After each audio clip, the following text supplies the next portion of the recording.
down here to the house plot to see and inspect the brassicas and the buckwheat and everything.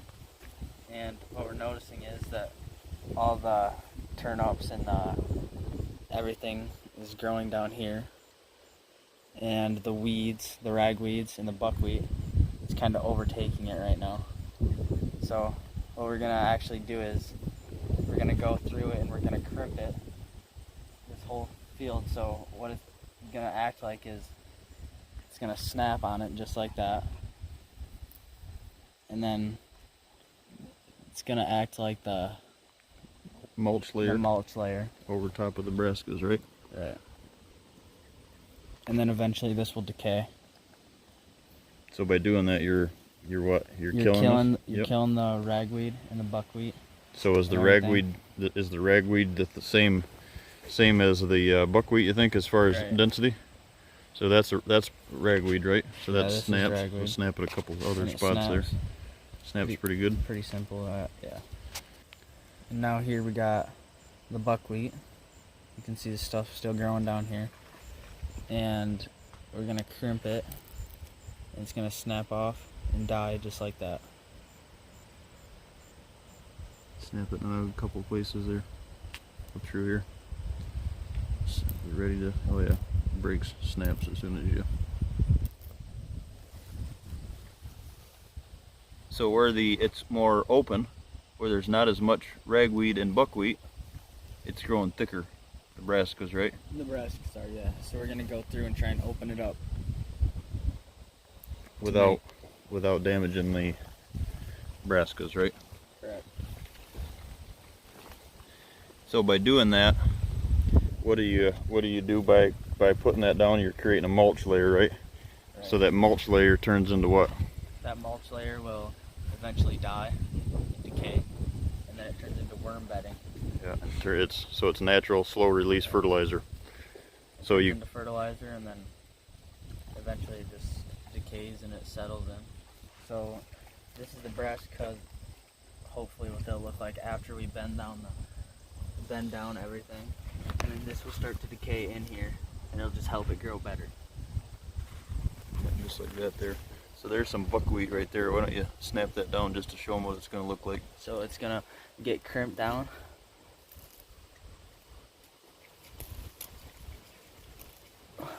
Just like this.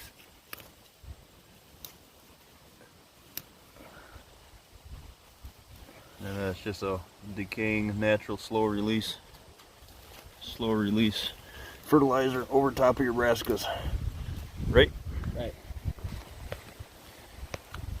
So how are we going to crimp it? So usually you could use a crimper, or what we're going to use is it's a crimper by foot and hand. And you just walk with it, and as you go, it crimps everything. Just got done making this crimper, and we just took a board and put some nailed staples in it. We nailed some staples in it, one on each end, so you can get something to tie to this rope to. And then you want to put it about just above your waist, so you can still maneuver it.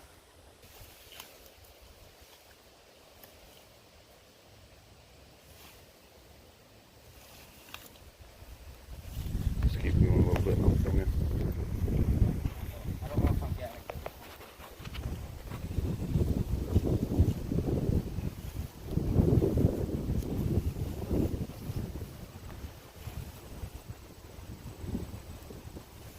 You can hear it popping underneath it, can't you? Yeah.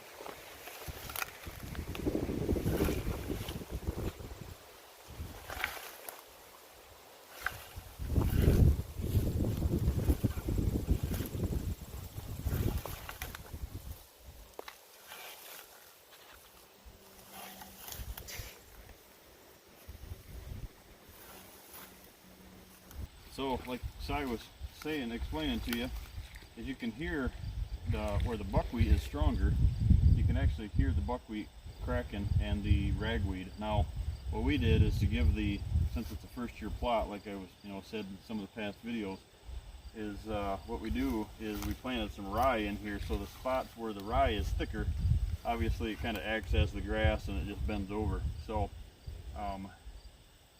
the experiment here is I've seen this actually, Grant Woods actually had one of these posted one time, and I thought that was kind of neat, and so that's what I wanted to use as an experiment here on this plot, just because it is the small, just over what we'd classify as a shot plot, just to see if it'll work. And so we just got a flat board on this one. If you had some kind of a ridge on here to really crimp it, it would do better. But as we're going along here, if side gets right down next to me, you can hear it.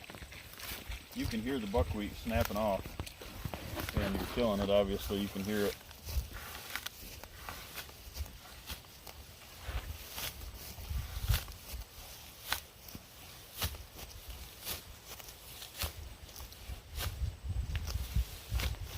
So, the trick is with the buckwheat, it's just like this here. You can see the flowers start coming onto it, and then it's kind of in a seed form yet.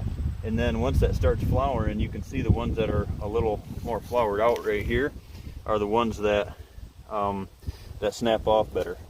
So the old theory on this was to do the broadcast your brassicas, and then crimp as soon as you plant your brassicas into the buckwheat, is to crimp it down. And what we've elected to do is to help keep the weeds away from the brassicas, was to come in and let the buckwheat stand longer while we were, while the brassicas were growing, let the buckwheat stand, and then come in and fold this down on top of it now to give it some more light, like you see over there where the brassicas are stronger.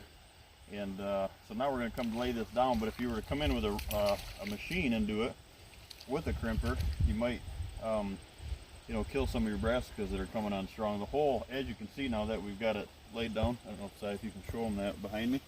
I'm going to come behind right when I'm doing this. I'll keep going, and you can see the layer of brassica that's in here. It's just thick turnips. So this has got turnips, radish, and then I put the Austrian winter peas in here too. And you can just see the whole layer. It's just a carpet layer underneath it, but it becomes a point where it starts working against you, where the sun is not getting into to help the brassicas grow. So at some point you got to switch it from weed control